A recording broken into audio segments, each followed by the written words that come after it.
Here's a problem where we're given two vectors, d1 and d2, and we have this expression that we want to solve for using those two vectors. Now here's the fun thing about this problem. We don't actually have to do any math at all.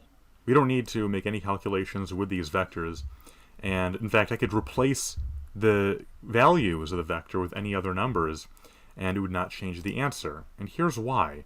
Now let's take a closer look at this expression. So it's two smaller parts, two smaller terms doing math with the vectors, and then there's a dot product in between. Now think about what the dot product is.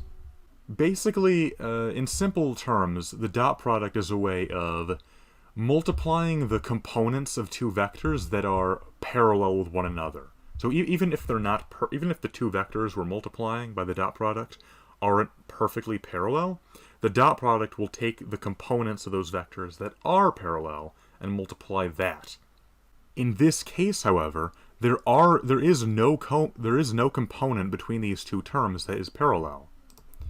When we add d1 and d2 together, we get a vector that is within the plane shared by both vectors.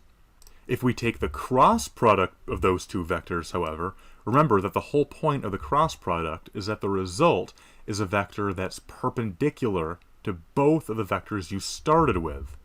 This 4 here won't change anything, since all that affects is the magnitude of the component and not the direction. The end result is we have two vectors shared by a plane being multiplied via the dot product by something that is completely perpendicular to both vectors. So that vector is completely perpendicular to the plane on the left side of the dot product. Since we're taking the dot product of two things that are perpendicular to one another, there is no component that's parallel, and the answer is always going to be 0, no matter what the values actually are. So that is our answer.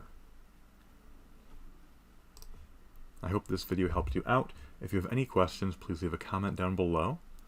If you have any further requests, I have a Discord server linked in the description down below. Thank you very much, and have a good day.